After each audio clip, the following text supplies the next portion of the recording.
Today on Blessed Man Meditations, we continue going through Unearthing the Bible by Titus Kennedy. We continue the chapter on the Israelites in Egypt, Exodus and the wilderness, the Ark of the Covenant, and Anubis and the Shrine of Anubis. The Anubis Shrine, or Ark of Anubis, was discovered in the tomb of Tutankhamen KV62 in the Valley of the Kings and designated Shrine 261, facing west, the direction of the Egyptian afterlife, and in front of the canopic chest of the pharaoh and the entrance to the treasury. The Anubis Shrine seems to have been set up as a guardian, and when discovered, it was partially covered by a linen shirt. Although the statue of an Egyptian god was attached to the roof of the chest, and the object was religious in nature, it is unlikely that it was ever used in worship, but restricted to afterlife rituals and the tomb. The shrine measures 37 inches or 96 centimeters long, 57 inches or 37 centimeters wide, and 21.4 inches or 54.3 centimeters high in the shape of a trapezoid. It was constructed as a wood chest with a layer of plaster covered in gold leaf, topped with a guardian figure of Anubis in the likeness of a jackal.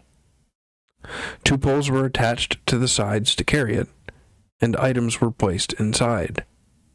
With the Anubis statue attached, the total height is 46.5 inches or 118 centimeters.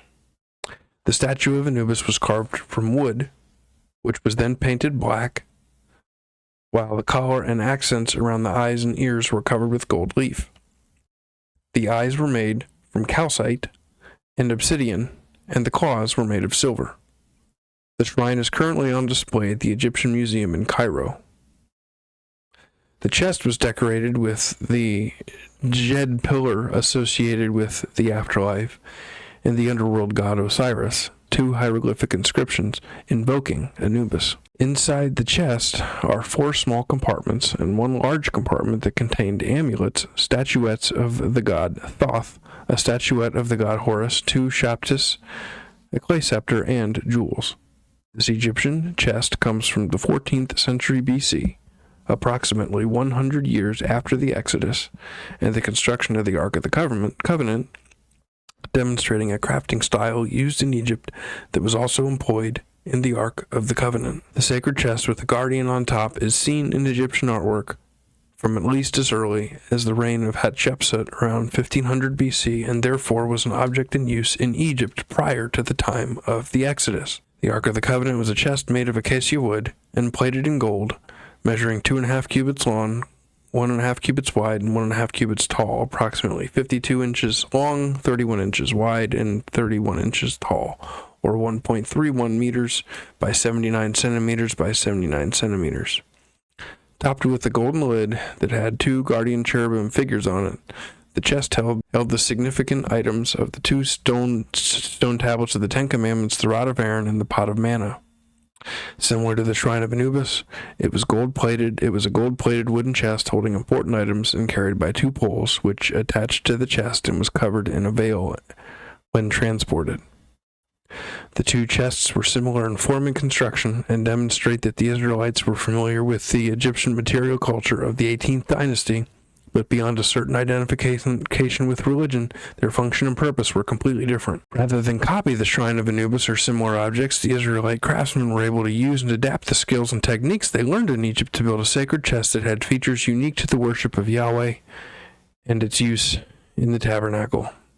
In Exodus 25, during the construction of the tabernacle, you read in some of those verses, quote, "Construct an ark of acacia wood, 2.5 cubits long, 1.5 cubits wide, 1.5 cubits high, overlay it with pure gold, put poles into the rings on the sides of the ark, make 1 cherub at one end and 1 cherub at the other end."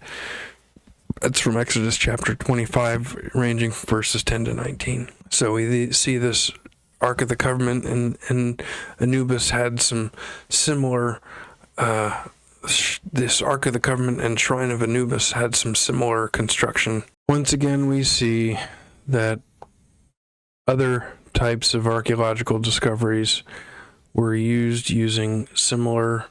employed using similar means as described for other archaeological artifacts as described in the Bible. I see